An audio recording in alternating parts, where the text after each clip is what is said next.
오늘 우리에게 주신 하나님의 말씀은 여호수아 17장 14절에서부터 18절 말씀이고, 설교 제목은 비록 살림이라도 내가 개척하라입니다. 요셉 자손이 여호수아에게 말하여 이르되 여호와께서 지금까지 내게 복을 주심으로 내가 큰 민족이 되었거늘 당신이 나의 기업을 위하여 한 제비 한 분깃으로만 내게 주시면 어찌함이니까 하니, 여호수아가 그들에게 이르되 내가 큰 민족이 되므로 에브라임 산지가 내게 너무 좁을진데 브리스 족속과 르바임 족속의 땅 살림에 올라가서 스스로 개척하라 하니라. 요셉 자손이 이르되 그 산지는 우리에게 넉넉하지도 못하고 골짜기 땅에 거주하는 모든 가나안 족속에게는 벳수왕과 그 마을들에 거주하는 자이든지 이스라엘 골짜기에 거주하는 자이든지 다 철병거가 있나이다 하니, 여호수아가 다시 요셉의 족속 곧 에브라임과 므낫세에게 말하여 이르되 너는 큰 민족이요 큰 권능이 있은즉 한 분깃만 가질 것이 아니라 그 산지도 내 것이 되리니 비록 살림이라도 내가 개척하라 그 끝까지 내 것이 되리라. 가나안 족속이 비록 철병거를 가졌고 강할지라도 내가 능히 그를 쫓아내리라 하였더라. 살아계신 하나님의 말씀입니다. 방금 본문 말씀 우리 함께 읽었는데 여러분들 믿으십니까? 아멘. 우리가 산지를 개척할 뿐만 아니라 그 산지를 차지할 수 있다라는 그런 본문 말씀입니다. 우리가 인생을 살다 보면은 우리가 어떤 것을 얻는 것도 참 중요하지만요, 그 못지않게 중요한 것은 이미 가지고 있는 것들을 털어내는 것도 참 중요합니다. 우리의 집과 우리의 마음을 항상 잘 정돈되고 깨끗해야 하는데, 청소를 잘하기 위해서는 우리가 가지고 있는 것 중에서 쓸데없는 것들을 잘 버려야 합니다. 잘 버리는 것에서부터 시작해야 청소가 제대로 되고 제대로 근본적인 변화가 일어나는 것입니다.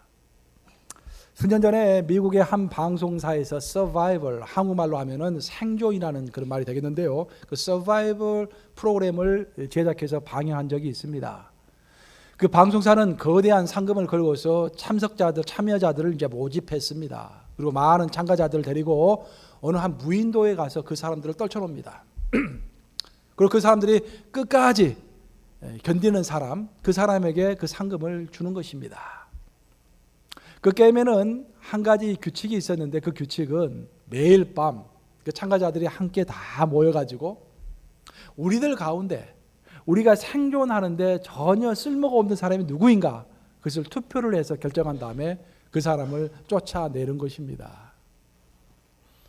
즉 자신의 생존을 위해서 노력할 뿐만 아니라 다른 사람들의 생존에 기여할 수 있는 사람이 끝까지 남게 되는 것입니다. 저는 이 프로그램을 보고서 몇 가지를 생각해 보았습니다. 만약 우리가 가끔씩 시간을 내서 깊은 기도 가운데서 한번 생각해 본다고 한다면, 내가 가지고 있는 그 많은 것 중에서 신앙의 서바이벌, 신앙의 생존을 위해서 내가 기꺼이 버려야 할 것이 무엇인가 라는 것들을 한번 생각해 본 것입니다. 여러분 한번 생각해 보세요. 여러분이 많은 것을 가지고 있습니다. 그 많은 것 가운데서 혹시 그것이 짐이 되어서 또 방해물이 되어서 내 신앙의 서바이벌, 내 신앙의 생존을 방해하고 있지는 않은가? 또 우리가 더 나아가서 내 신앙의 정진을 위해서, 내가 신앙이 이대로 머물러 있는 것이 아니라 생존할 뿐만 아니라 내 신앙이 발전되어야 하겠는데, 내 신앙의 발전을 가로막고 있는 것이 혹시 무엇일까? 내가 그 중에서 꼭 버려야 할 것이 무엇일까? 한번 생각해 보시기 바랍니다. 좀 더 나아가서 만약 하나님께서, 성부, 성자, 성령 하나님께서 여기 앉아있는 우리들을 다 평가하시면서 정말로 하나님 나라에 또 하나님의 교회에 꼭 필요 없는 자들을 투표해서 결정하신다면 어때요? 여러분들은 통과하실 수 있을 것 같아요? 아멘. 만약 다 모여가지고 투표를 했는데, 김 집사 당신은 없어도 이 교회에 별 필요가 없을 것 같아, 이 교회가 잘 굴러갈 것 같아, 오히려 당신이 있는 게 하나님의 나라에 크게 해가 되고 있어, 그런 평가를 받는다면 얼마나 섭섭할까요? 물론 우리 가운데 쓸데없는 사람은 아무도 없습니다. 하나님이 모두 다 사랑하시고 다 쓸모 있는 사람입니다. 그래서 사도 바울은 말하기를 우리 그리스도의 지체 안에서 쓸데없는 자가, 쓸모없는 자가 하나도 없다고 했습니다. 그것이 우리의 힘이요 용기입니다. 하지만 동시에 하나님은 무슨 말씀하셨냐면은 이 마지막 시대에는 모든 민족을 모아놓고 양과 염소로 가른다고 하셨습니다. 양과 염소로 구분하셔서 양은 하나님께서 받아들이시지만 염소는 영원한 형벌의 심판으로 내몬다고 하셨습니다. 성경은 우리 모두를 용서하고 사랑하신다는 말도 하지만 동시에 우리를 반드시 심판한다는 말도 하는 것입니다. 그래서 우리는 하나님이 나를 사랑하시고 선택하셨다라는 말에 대해서 용기를 얻고 기쁨을 얻을 수 있겠지만 동시에 언제나 항상 두려운 마음으로 혹시 내가 하나님께서 평가하시는데 하나님의 나라에 하나님의 교회에 저저 쓸모없는 사람이라고 나를 버린다면 내 인생이 얼마나 슬플 것인가 생각해 봐야 하는 것입니다.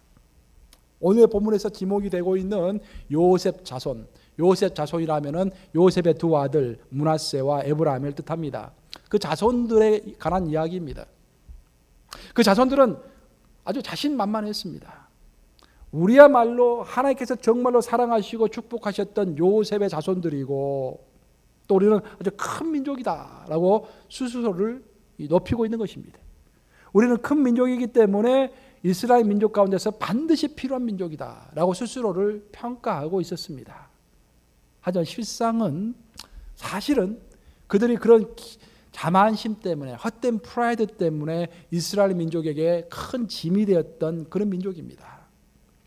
여러분들이 기억하시다시피 다윗이 이스라엘 왕조를 시작한 이후에 솔로몬이 죽고 나서 그 왕조가 두 동강이 났습니다. 물론 그 실수는 솔로몬에서부터 시작을 했지만 실제로 그 두 동강으로 나눠지는 그 역할을 하는 데 있어서 결정적인 역할을 했던 사람이 에브라임 족속들입니다. 에브라임 족속들은 아주 큰 프라이드가 있었어요. 나는 요셉의 자손들이다. 그리고 오른쪽 축복을 받은 사람들이다. 그 오른손 축복이 뭔지 아시죠? 할아버지 야곱이 이 축복할 때 사실 장남이 므낫세고 차남이 에브라임인데 축복할 때 이렇게 크로스로 축복하셨어요. 그래서 차남 에브라임이 오른손 축복을 받고 장남 므낫세가 왼손 축복을 받은 것입니다. 그 이후로부터 에브라임 족속은 항상 우리는 오른손 축복받은 정말 큰 자이다라는 그런 프라이드가 충만했던 것입니다. 그 프라이드 때문에 유다 족속이 세운 다윗 왕조에 대항하게 되었고 그 결과 그들은 다윗 왕조를 빠져나와서 스스로 북왕국을 이룩했던 것입니다. 본문 14절에 보시면은 그들은 스스로를 큰 자라고 말하고 있습니다. 그리고 큰 자이기 때문에 자신의 인구에 비해서 더 좋은 땅, 더 많은 땅을 자신들이 차지해야 한다고 주장하고 있는 것입니다. 이런 주장을 들은 여호수아는 정말 하나님의 사람답게 아주 명확한 판단을 내립니다. 여러분들 아셔야 할 것은 뭐냐면은 여호수아도 에브라임 족속입니다. 똑같은 족속이에요. 똑같은 족속이 이제 더 많은 땅, 더 좋은 땅을 달라고 그러니까 여호수아가 판결을 내립니다. 여호수아의 말은 이런 것이었습니다. 너가 정말로 너희들이 큰 자라고 한다면은 형제들의 땅을 탐내지 말고 기름진 땅을 탐내지 말고 오히려 정말 거친 땅, 아무도 겉들써 보지 않는 그런 개척지를 광야를 너희가 개척해서 살림을 개척해서 그것을 하나님의 나라로 만들어라라고 도전하는 것입니다. 말의 요지는 뭐냐면은 정말 진짜로 하나님 안에서 큰 자라고 한다면은 그 쇠를 자신들이 얼마나 권력을 많이 가지고 있는지, 얼마나 쇠가 큰지, 얼마나 많은 힘을 가지고 있는지 그것을 자랑할 것이 아니라 그 힘을 가지고 아직도 정복되지 못한 하나님의 나라를 넓히는 일에 그 힘을 쓰라. 바로 그 자가 하나님 안에서 큰 자이다라는 것입니다. 하지만 에브라임 족속은 왜 우리가 이렇게 거친 땅, 무엇보다도 철병거를 가지고 있는 가나안 족속이 차지하고 있는 그 어려운 땅을 우리가 땀을 뻘뻘 흘리면서 정복해야 하느냐라고 반문합니다. 우리는 오히려 큰 자이고 축복받은 자이기 때문에 이미 있는 기름진 좋은 땅을 우리가 차지해야지 왜 우리가 앞장서서 싸워야 하느냐라고 말하고 있는 것입니다. 바로 이것이 골목대장 신드롬입니다. 지금 에브라임 족속이 가지고 있는 신드롬 중에서 가장 큰 문제는 뭐냐면 골목대장 신드롬에 갇혀 있었다라는 것입니다.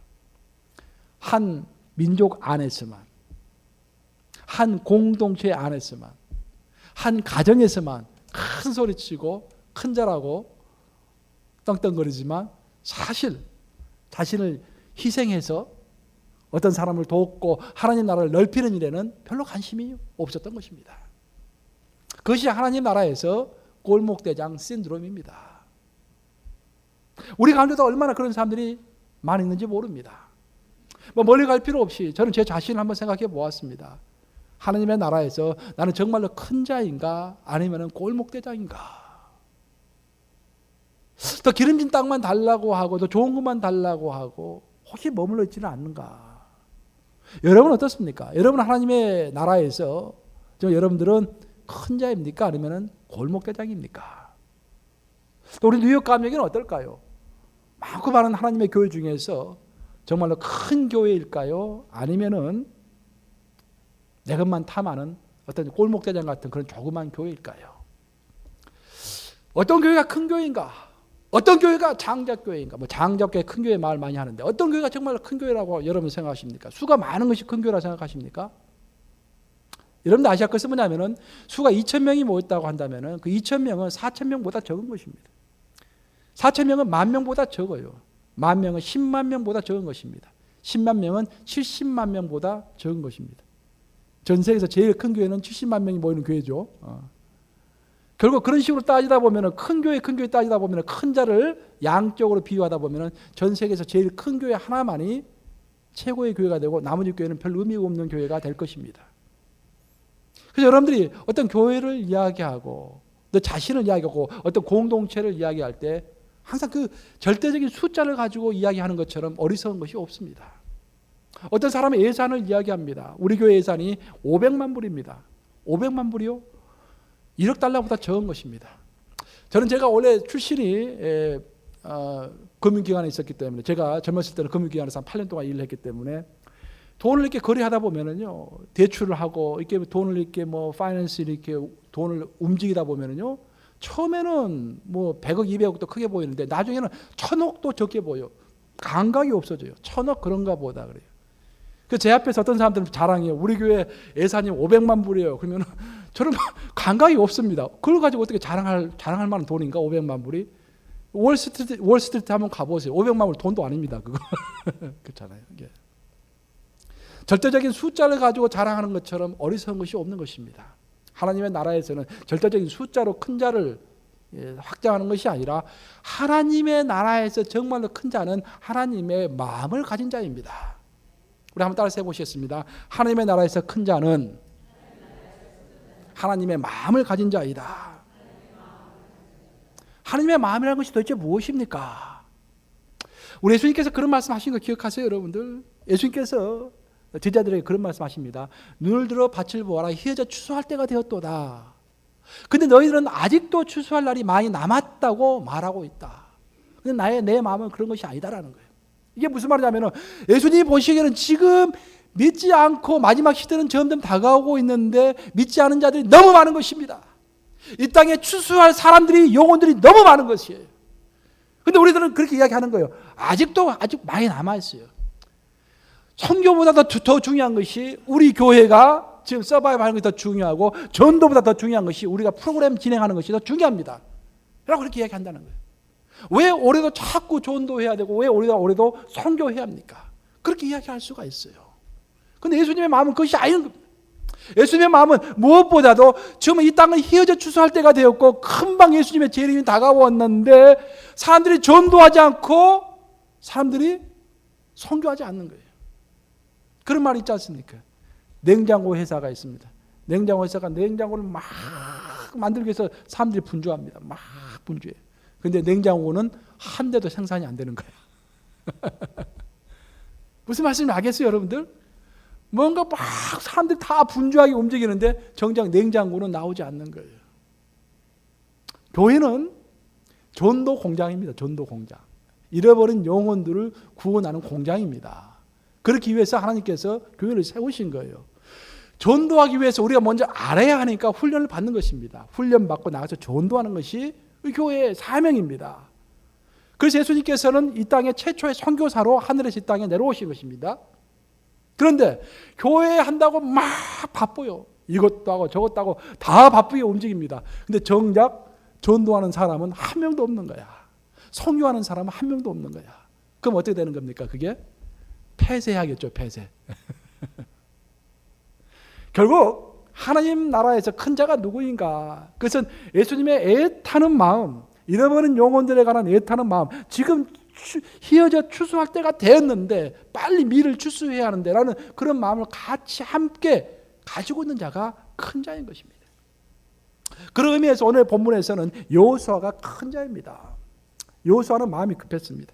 하나님께서 너가 빨리 가나안 땅을 정복하라고 하셨어요. 그런데 가나안 땅이 다 정복되지 않았습니다. 그런 상태에서 여호수아의 마음은 항상 그것이 짐이 됐던 것입니다. 사실 여호수아의 그 당시 상태를 생각해 보면은 여호수아가 편안하게 살 수 있었어요. 200만, 300만이 되는 그 민족의 최우두머리입니다. 이만하면 됐다라고 평생 편안하게 은퇴해서 지내다가 죽으려면 죽을 수 있는 그런 입장이었어요. 갈렙도 마찬가지입니다. 사람들이 다 존중했었고 상당한 위치에 있었던 사람입니다. 하지만 갈렙이 뭐라 합니까? 그 나이 먹어가지고 저 산지를 내게 주소서. 그 산지는 아무도 가려고 하지 않았던 산지입니다. 위험하니까 다 회피했던 산지입니다. 하지만 나에게 주시옵소서. 왜 그러면 갈렙이 그 산지를 나에게 달라고 했던 것인가? 그것은 예수님의 하나님의 마음을 품었기 때문에 아직도 미개척된 지역, 그 지역을 빨리 정복해서 하루빨리 이 온 세상이 하나님의 나라가 되는 것을 원했기 때문에 하나님의 뜻이 이 땅에서 빨리 펼쳐지기를 원했기 때문에 기꺼이 자원해서 그 길을 갔던 것입니다. 결국 누가 큰 자인가? 불평하는 자가 큰 자입니까, 여러분? 요셉 자손과 같이 자기 주장과 불평과 비판을 하기는 아주 쉽습니다. 여러분들 하나 아셔야 할 것은 뭐냐면, 우리가 하나 알아야 할 것은 뭐냐면 침묵하는 다수도 다 판단력이 있다라는 것입니다. 그렇죠? 나만 똑똑한 게 아니죠. 나만 비판력이 있는 게 아니에요. 다 생각이 있습니다. 그렇지만 하나님의 나라를 위해서 참고 견디고, 오히려 부족한 것이 있거들랑 그것을 비판하고 그것을 불평하기보다는 내가 그 자리에 서는 것입니다. 내가 그 자리에 서서 내가 그 자리를 메꾸는 것입니다. 내가 기도하고 하나님께 애써 부르면서 힘을 얻어서 내가 그 자리를 메꾸는 거예요. 왜 오늘 이렇게 밥이 이렇게 별로 안 좋냐라고 할 필요가 없이 내가 부엌에 들어가서 봉사하면 되는 것입니다. 그렇죠? 여러분 가정도 마찬가지예요. 부부간에 그래 싸우지 마세요, 여러분들. 부부간에 보면서 부부가 내 아내가 마음에 들지 않고 내 남편이 마음에 들지 않으면 그 부분을 조용하게 여러분이 한번 채워보세요. 그 남편도 다 눈치가 있고 아내도 다 눈치가 있기 때문에 그거 보면서 아, 내가 저 잘하겠구나 라고 생각을 하게 되는 것입니다. 본문 16절에서 요셉 자손은 스스로 개척하라는 여호수아의 말을 듣고서 이렇게 불평을 합니다. 모든 가나안 족속들이 다 철병거를 가졌나이다라고 불평을 해요. 이야기의 스토리는 이렇게 됩니다. 지금 우리는 큰 자이기 때문에 우리에게 더 많은 땅, 더 좋은 땅을 주시오라고 했더니 여호수아가 너가 정말로 큰 자라고 한다면은 가서 땅을 개척해라. 산림 지역을 개척해라. 어려운 땅을 개척해라. 그렇게 이야기해요. 그러니까 대꾸하는 말이, 이제 요셉 자손들이 대꾸하는 말이, 당신도 아시다시피 가나안 족속들은 모두 철병거를 가지고 있습니다라는 그런 이야기를 해요. 우리 하나님께서 가장 싫어하는 말 중에 하나가 철병거라는 말입니다. 우리 하나님께서는 싫어하는 게 여호와 하나님께서 싫어하는 것들이 군사의 세를 세우는 것, 그리고 말의 숫자를 세워서 의지하는 것, 말과 사람을 의지하는 것 싫어합니다. 동시에 철병거를 두려워하는 것도 싫어하십니다. 철병거가 뭔지 아세요? 전쟁 마차인데 철로 이렇게 덧입혀진 그런 마차입니다. 왜 이스라엘 민족이 철병거를 두려워하냐면은 여호수아 시대까지만 하더라도 이스라엘 민족이 쓰고 있었던 그 기기 전쟁 도구들은 전부 청동제입니다. 구리로 만든 것들이에요. 구리로 만든 것들. 그런데 가나안 족속들은 문명이 더 발달해가지고 그 당시부터도 철로 만든 무기를 가지고 있었어요. 그래서 가나안 족속하고 이스라엘 족속이 싸움을 시작하면은 세게 칼과 칼이 탁 마주치면은 가나안 족속의 칼이 깨지겠습니까? 이스라엘 족속의 칼이 깨지겠습니까? 이스라엘 족속의 칼이 깨지는 거야. 철과 동이 딱 마주치면은 당연히 동이 깨지지. 그러니까 무섭고 두려웠던 것입니다. 그래서 그들은 전쟁을 할 때마다 하나님께 더욱더 부르짖었어요. 도와달라고 요청했던 것입니다. 원래 이스라엘 민족은 전쟁에 능한 민족이 아닙니다. 그들은 애굽에서 종살이를 했고 애굽에서 이렇게 양들을 치던 사람들이었어요. 평화롭게 살던 사람들이었어요. 전쟁에 능한 민족이 아닙니다. 그런 민족이 철제 기기를 가지고 있는, 철제 무기를 가지고 있는 그 민족과 전쟁하기 위해서는 절대적으로 하나님을 의지하는 것이 필요했던 것입니다. 그리고 그렇게 의지할 때 하나님께서는 그들 축복해 주셨어요. 항상 전쟁에서 승리하도록 했습니다. 다만 그들이 교만해지고 기도하지 않았을 때 전쟁에서 졌을 뿐이지, 정말로 겸손한 마음으로 기도하면서 전쟁하면은 항상 하나님께서 승리하도록 하셨습니다. 우리의 삶도 마찬가지예요. 어떻게 우리가 승리하면서 매일매일을 살 것인가? 간단합니다. 내가 가난해, 내 마음이 가난해야 돼요. 항상 겸손하게 하나님께 의지해야 합니다. 그럼 하나님께서 승리를 주시는 것입니다. 그런데 지금 요셉 자손은 문제가 뭐냐면은 이제까지 하나님께서 도와주셨음에도 불구하고 지금 자신들을 평가할 때 자신들이 가지고 있는 것을 가지고 자신들을 평가하는 것이 아니라 가나안 족속이 가지고 있는 것을 기준으로 해서 자신의 모습을 평가하고 있는 것입니다. 지금 가나안 족속이 가지고 있는 것은 철병거이고 그 철병거는 자신들이 가지고 있지 않아요. 그래서 자신들은 전쟁에서 승리할 수 없다라는 것입니다. 하지만 하나님께서 원하시는 것은 정반대입니다. 하나님께서는 이스라엘 민족이 자신을 평가할 때 자신이 가지고 있지 않은 것을 가지고 자신을 평가하는 것이 아니라 자신들이 이미 가지고 있는 것을 기준으로 해서 자신을 평가하기를 원하셨던 것입니다. 이스라엘 민족이 이미 가지고 있는 것은 그 무엇보다도 하나님의 함께 하심, 그것이 이미 이스라엘 민족이 가지고 있었던 거예요. 철병거를 기준으로 해서 자신을 평가하면 자신은 굉장히 약한 자이지만 하나님께서 함께 하심을 기준으로 보면 자신이 훨씬 강한 자입니다. 여러분은 어떻게 평가하세요? 아주 중요한 교훈입니다. 우리가 우리를 평가할 때 나는 뭐 능력도 없고 돈을 가진 것도 없고 뭐 인기도 별로 없고 외모도 별로 잘생긴 것 같지 않고 그런 식으로 자꾸 이야기를 하면은 이 참 힘이 듭니다. 이번에 그 수양이 하실 때 수양이 강사님 자꾸 저한테 못생겼다고 그래가지고 진짜 내가 못생겼나? 거울 한번 봤습니다. 잘생겼던데 보니까. 왜 그러셨는지. 그러니까 다른 사람의 말을 듣고 나를 평가를 하면 그것이 기준이 돼서 나를 평가하면 내가 힘든 거예요. 그죠? 내가 이미 가지고 있는 것, 내가 가지고 있는 거 있잖아요. 우리가 가지고 있는 게 뭡니까? 성령 하나님, 그리스도의 도우심, 하나님의 함께 하심, 그것이 나에게 있잖아요. 그것이 있으면 그것이 기준이 되어서 다른 어떤 사람보다 우리가 강하다라는 것을 인식할 수 있어야 한다, 그런 말입니다. 결국 키포인트는 뭐냐면은 하나님 안에서 큰 자는 진짜로 큰 자는 하나님의 관점에서 하나님의 안목에서 자신을 평가할 수 있는 사람이 하나님의 왕국에서 큰 자인 것입니다. 사사기 6장을 한번 보시면 재미있는 이야기가 나와요. 사사기 6장에 보면은 누구 이야기가 나옵니까? 기드온의 이야기가 나옵니다. 그 유명한 기드온의 이야기가 나옵니다. 기드온은 겁이 굉장히 많은 사람이었어요. 기드온 당시에는 이제 미디안 족속이 그 땅을 차지하고 있었는데 미디안 족속이 이제 모든 것을 다 빼앗아가는 거야. 그래서 뭐 돌 같은데 몰래 숨어 있었습니다. 근데 배가 고팠어요. 이제 먹을 것이 다 떨어진 거예요. 이제 그래서 할 수 없이 밀을 타작해서 이 빵을 만들어 먹어야만 하는 그런 입장에 처해 있었습니다. 그러면 밀을 타작하려면 타작마당으로 가야 하는데 보통 타작마당은 바람이 잘 부는 곳, 산 꼭대기에 바람이 잘 부는 곳에 있습니다. 거기서 타작을 하면은 누구든지 다 볼 수 있잖아요. 그 보고 미디안 족속이 와서 밀을 빼앗을까 봐서 꾀를 냅니다. 포도주 틀에 가서 조금만 이렇게 타작을 해서 내가 먹을 것을 마련해야겠다라고 몰래 살금살금 눈치를 보면서 그 포도주 틀에 가서 밀을 타작하기 시작합니다. 그렇게 조마조마하게 하고 일을 하고 있는데 갑자기 어디서 큰 소리가 들리는 거예요. 큰 용사여 라고 하나님의 사자가 나타나서 기드온에게 큰 용사여 라고 외칩니다. 그러니까 기도원이 어이가 없었어요. 자신은 큰 용사가 아니라 겁쟁이에요, 겁쟁이. 들킬까 봐서 몰래 이렇게 타작을 하고 있는 겁쟁이인데 자신에게 큰 용사라고 하는 거예요. 그래서 기도원이 이렇게 고백합니다. 저는 큰 자가 아닙니다. 저희 집안은 므낫세 족속 중에서도 가장 약한 그런 집안이고 그 약한 중에서도 나는 막내, 즉 작은 자입니다. 어떻게 해서 제가 큰 자입니까? 라고 대꾸합니다.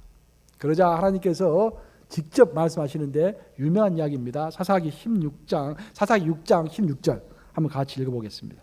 사사기 6장 16절 함께 읽습니다. 시작.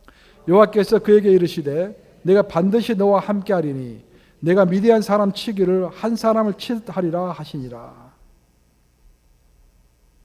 그래서 참 중요한 말을 합니다. 하나님께서 말씀하시기를 지금 기드온은 내 스스로가 겁쟁이요 작은 자라고 하지만 하나님은 결코 그를 작은 자라고 하지 않고 큰 자라고 하시면서 왜 그가 큰가를 이야기하십니다. 그것은 내가 반드시 너와 함께하리니 너는 큰 용사라라는 것입니다.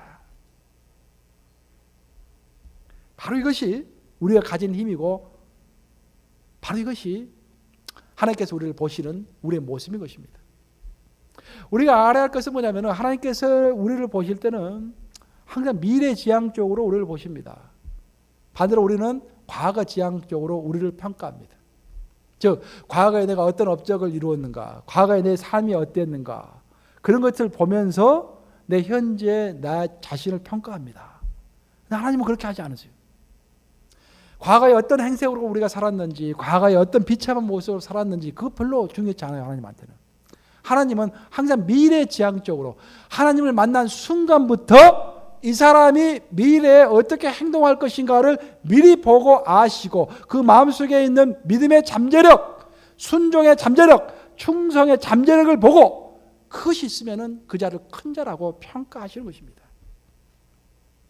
그래서 하나님의 나라에서 큰 자는 항상 자신을 하나님의 관점에서 미래지향적으로 볼 수 있어야 한다 그런 말입니다. 오늘 본문을 보면서 여러분들 그런 생각을 할 거예요. 아주 오래전에 한 3000년 전에 있었던 이런 이야기가 오늘 2015년을 사는 나에게 어떤 의미가 있을 것인가. 저도 한번 생각해 보았어요. 하나님은 지금 분명히 이스라엘 족속에게 너가 살림을 개척하라 라고 이야기하는 거예요. 그럼 그것이 나에게는 어떤 의미가 있는 것인가? 나에게 있어서 살림은 어떤 것인가? 여러분 어떻게 생각하세요? 여러분들에게 있어서 살림은 어떤 것입니까? 그 살림은 우리에게 있어서 살림은 한마디로 말해서 인기가 없는 땅입니다. 인기가 없는 땅. 그 땅은 정말 너무도 인기가 없기 때문에 또 너무 거칠기 때문에 내가 희생을 해야만이 얻을 수 있는 땅이에요. 쉽게 얘기하면 희생을 해야만이 얻을 수 있는 땅이 살림이고 우리가 개척해야 할 그런 장소인 것을 믿으시기 바랍니다. 우리는 누구든지 희생하고 싶지 않아요. 교회에서 같이 신앙생활을 하면서도 어떤 희생이 필요한 일, 어떤 땅과 노후가 필요한 일은 내가 안 해도 되겠지라고 다른 사람이 하겠지라고 생각하는 거예요. 하지만 하나님 보시기에 그 땅이 바로 내가 개척해야 할 나의 살림인 것입니다. 문제의 원인은 절대적인 땅의 부족이 아닙니다. 문제는 기름진 땅만 서로 차지하려고 하기 때문에 문제가 되는 것입니다. 우리가 기독교 역사를 살펴보면 청교도들이 이렇게 신앙의 자유를 찾아서 배를 타고 신대륙인 아메리카 대륙까지 온 것 그 자체가 살림을 개척한 것입니다. 어려운 것을 결단하고 희생하면서 여기까지 온 거예요. 성경을 보시면 룻이 시어머니 나오미를 버리지 않고 끝까지 함께 합니다. 굉장히 큰 희생이었습니다. 하나님 보시기에는 아름다운 것이었습니다. 하나님 보시기에는 룻이 자기의 살림을 기꺼이 개척한 것입니다. 에스더는 어떻습니까? 에스더도 마찬가지예요. 에스더도 그 민족을 구하기 위해서 자신이 죽을 수 있는 그런 가능성이 있음에도 불구하고 왕 앞에 나서가지고 자신의 민족을 변호했습니다. 그것이 그에게는 자신의 살림이었던 것입니다. 자신이 희생을 각오했어도 기어이 성취해야만 할, 개척해야만 할 자신의 살림이었던 것입니다. 우리에게도 모두 그런 살림이 있어요. 저는 그렇게 가끔 생각해 봅니다. 우리 가운데 어떤 일이 다 하기 싫어해요. 그 일이만 돌고 돌아가서 하필이면 나한테 탁 들어오는 거야. 그럼 여러분 어떻게 하시겠어요? 그래서 빨리 다른 사람에게 이렇게 토스해야지. 내가 갖고 있으면 안 되지. 빨리 다른 사람들에게 넘기려고 하잖아요. 근데 그렇게 하지 마세요. 직장에서도 마찬가지. 여러분 직장 일 할 때 어떤 좀 어려운 일 있잖아요. 또 하기 싫은 일 있잖아요.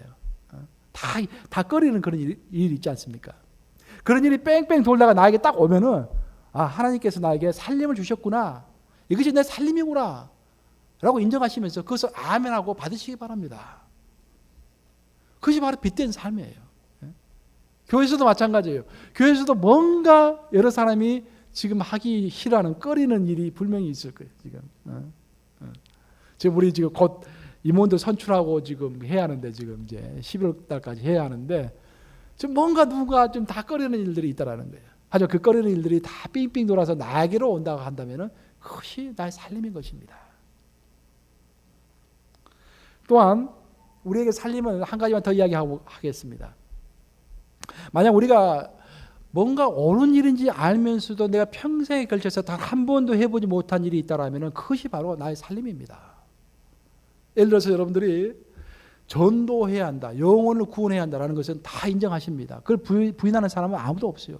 믿는 사람이라면 다 인정합니다. 하지만 정작 내가 30년, 40년 살면서도 이제까지 단 한 사람에게도 복음을 전한 적이 없다. 또 나를 통해서 예수님을 영접한 사람이 단 한 사람도 없다라고 한다면 그것이 바로 여러분들이 개척해야만 할, 여러분들이 극복해야만 할 여러분의 삶인 거예요. 또 여러분들 가운데 용서해라 라는 성경의 구절이 많이 나옵니다. 그런데 용서해야 한다는 것을 알고는 있으면서도 내가 평생 어떤 사람을 용서하지 못하고 있다고 한다면 그 용서가 바로 여러분의 살림인 것입니다. 여러분들 기꺼이 개척해야 할 여러분의 살림인 것입니다. 또 우리가 그리스도의 나라를 도와서 교회를 도와서 내가 마음껏 정말 온대로 온전한 11조와 헌금 한번 해보고 싶다라고 했지만 마음만 항상 가지고 있고 평생 동안 그것을 한 번도 실행에 옮기지 못했다고 한다면 그것을 가감히 실행하는 것이 바로 여러분의 살림을 개척하는 것입니다. 결국 우리의 인생에 있어서 살림이라는 것이 무엇인가? 그것은 하나님이 원하시고 성경이 가르쳐 주지만 여러 가지 이유로 해서 아직까지 내가 못하고 있는 것, 해야 하는데 못하고 있는 것, 그것이 내 인생에 있어서 살림인 것입니다. 오늘 본문 마지막 절 18절에는 여호수아를 통해서 말씀하신 하나님의 결론적인 말씀이 나옵니다. 18절을 함께 읽습니다. 시작. 그 산지도 내 것이 되리니 비록 살림이라도 내가 개척하라. 그 끝까지 내 것이 되리라. 가나안 족속이 비록 철병거를 가졌고 강할지라도 내가 능히 그를 쫓아내리라 하였더라. 우리가 마음의 원이고 뭔가 하고 싶은 일은 많은데 세상에 철병거가 만만치가 않습니다. 나는 그런 철병거 때문에 내가 할 수 없는 것 같아요. 철병거는 세상에만 있는 것이 아니라 내 마음속에도 있습니다, 여러분. 내 마음속이 나의 전쟁터예요. 내가 뭔가 선하고 좋은 일을 하고 싶은데 내 마음 한구석에서는 그것을 반대하는 거예요. 내 마음이 반대하는 것입니다. 그것이 내 마음의 철병거예요. 또 내가 어떤 좋고 선한 일을 좋은 의도를 가지고 하고 싶은데 자꾸 나를 색안경을 끼고 나를 반대하는 사람이 있다고 한다면 그것이 세상의 또 철병거입니다. 하지만 오늘 본문에서 말씀하고 있는 것은 뭐냐면 하나님께서 말씀하시기를 가나안 족속에 비록 철병거를 가졌고 강할지라도 내가 능히 그를 쫓아내리라. 결국 뭐냐면은 일을 시작만 하면은 하나님께서 그 철병거를 다 물리쳐 주신다라는 그런 말입니다. 결국 우리가 해야 할 것은 믿음의 실천입니다. 무엇이 옳다라고 확정을 했으면 그것을 실천하는 거예요. 일단 한 발을 내딛는 것입니다. 요단강에 내 발을 담그는 것입니다. 그리고 그 요단강에 발을 담그는 순간 물이 갈라지는 것입니다. 하나님께서 도우시는 것입니다. 말씀을 마무리합니다. 여러분 혹시 인생을 살아오시면서 뭔가 반드시 이걸 해야 하는데 그래서 해야 한다고 알고는 있지만 아직까지도 못하고 있는 것이 있습니까? 혹시? 그것이 무엇인지 모르겠어요. 여러분의 개인적인 문제일 수도 있고 가정의 문제일 수도 있고 교회의 문제일 수도 있고 직장의 문제일 수도 있습니다. 하지만 여러분들 지금 결단하시기 바랍니다. 해야지만 못하고 있는 것들 하기로 결단하시기 바랍니다. 일단 결단하시고 나가시면은 하나님께서 그 모든 취향적인 것을 다 물리쳐 주실 것입니다.